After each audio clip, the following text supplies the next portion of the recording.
I was a door-to-door salesman, and I used to roll all through Seattle when I was doing stand-up comedy, and I just got to know A Seattle. door-to-door salesman? Yeah. What are you, 80? I was 17, 18 years old, yeah. Well, there were no door-to-door salesmen. Yeah. What year is this? 1997. Selling what? I was selling these little coupons, like for businesses in the service industry, so like oil changes or like trips to a spa or salon, that kind of thing. It was, you know. And you just cold-cocked the door? I would cold call business people working. So I would walk around, like if we did like, say, represented a Midas shop, and it was somewhere in Seattle, I'd walk within like a 4-mile radius and just go to the people who worked there. So I'd walk into the store, no soliciting. I would walk right past and say, hey, I'm down here from Midas, and we're doing this thing for people who work in the neighborhood. And so I'd sell it to like, employees of businesses around there. And why did you stick with it? You know, I'm gonna be honest with you, Bill. It fucking sucked. I did pretty well though. I was salesman of the year. I won a free trip to Jamaica. I opened my own office in Colorado. It was multi-level marketing. I was an idiot. I had zero critical thinking skills. I was the perfect fucking patsy.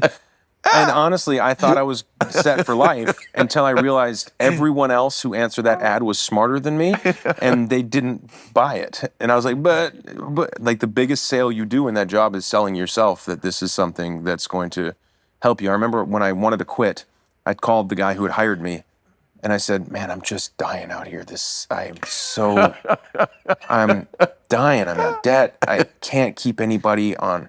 We would hire just the bottom of the unemployment barrel. Like I had a guy come in and he like robbed a place. I was like, I don't know what to do.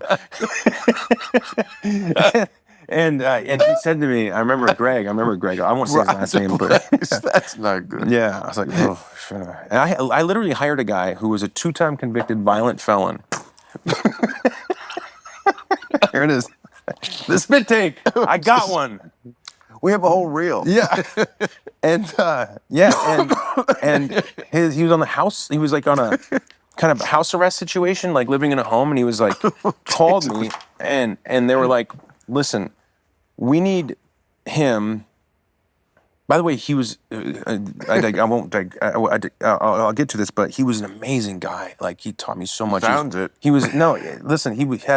had really found God in prison. He was like a really special dude. It was one of the first authentic relationships I had with someone who was African American in my life. Like, it was actually really beautiful. But point being, when I first hired him, I didn't know any of that.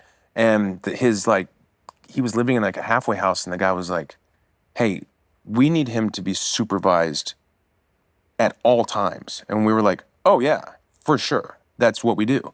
And then day one, I just drove him in my minivan. I was like, I'll pick you up here at 5 p.m. Go knock on every door in this neighborhood. And he did very well. He got arrested a couple times. Arrested? Yeah, well, working for us. For? Probably for being black.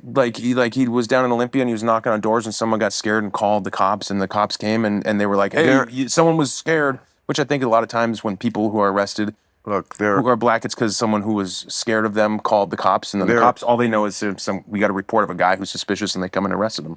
But anyways, Audie, I said his name, but his name was Audie. He was amazing, and I was 18, he was 42, I was his manager, and we became really close friends, and he was awesome. He told me, actually, I don't know where he is. It's been 26 years. I don't know if you're out there watching Audie. I don't want to say his last name, but yeah, if you're out there, buddy. You'd like to reconnect. Oh, it'd be awesome. It would be awesome. I remember him telling me one time, he goes, man, you've transcended.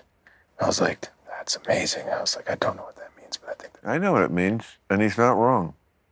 Really? Yeah. What did he mean? He meant you transcended being the fat guy who was like on a sitcom to being like a giant movie star. You could see into the future.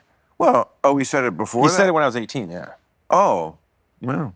Then he was predicting the future. He was predicting the future. Anyways, door-to-door sales back to Seattle, and I did that. And so to circle back to why Seattle is so lovely. Yes. There's an attitude there too. There's a real attitude there. I think part of it is, if you look at like it's a different attitude than the East Coast. I think like if you look at just the way Manifest Destiny pushed, we colonized, headed west. Correct. And it was like if you're in New York, you were like, fuck you, you keep going. This is mine. People from Seattle are like, I'll go. Like, I'll keep going. They got pushed all the way to Seattle before they were finally like, I guess we can stay. It's rainy, but we'll do it.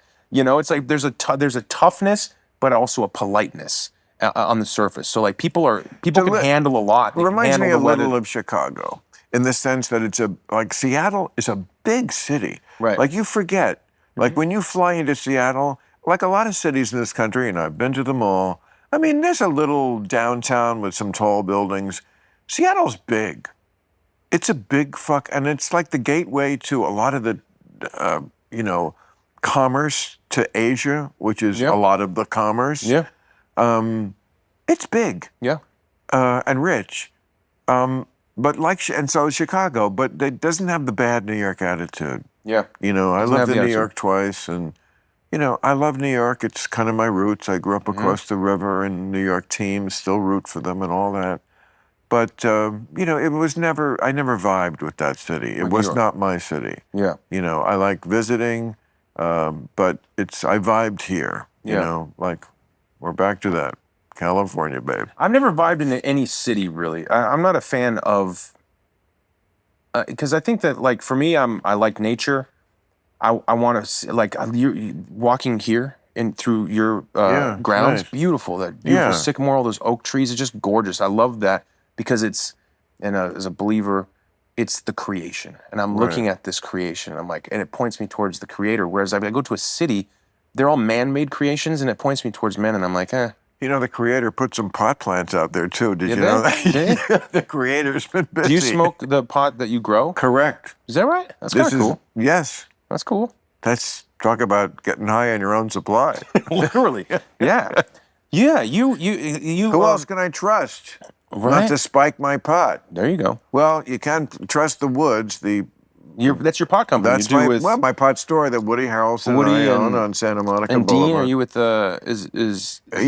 Howard Dean? Not Howard Dean- Dean Phillips, Phillips, is yeah. now running it. Yes. I had dinner with him Is that right? on Sunday. Yeah. What a small world. And Yeah. what were you two talking about? He came over to Maria's house. We do. My mother-in-law has a family dinner every Sunday. And If people don't remember, he was the guy who challenged Joe Biden. He was a congressman when we last saw congressman him. ran for president. So he's a friend of the family? I guess he's a friend of the family. Yeah, I think he was. I think he is. Yeah, I think he may have been a guest of. Yeah, he must be a friend of the family. He came, but we had a nice conversation. He told me to tell you, say hello, and he told me a little bit about the Woods, the company you guys are doing and stuff. First of all, it's a terrible situation that pot stores are still sort of bad people who we can't trust with your banking and shit. So there's too much cash. Yeah. That kind of stuff, which it tends to attract robbers. Wait, why is there so much cash? Because they have banking laws against bad people. Oh, there's banking laws against Yes, the pot because stores? we're bad. We're bad people who are Well, I support that. I think you're probably a piece of shit, but we're bad people who are addicting people to something terrible. So we can't bank.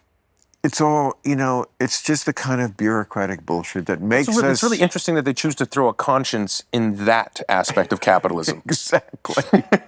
Now we're going to use our conscience. If I told you all the hurdles that we had to try to get over to just establish a marijuana company in this state, let me ask you...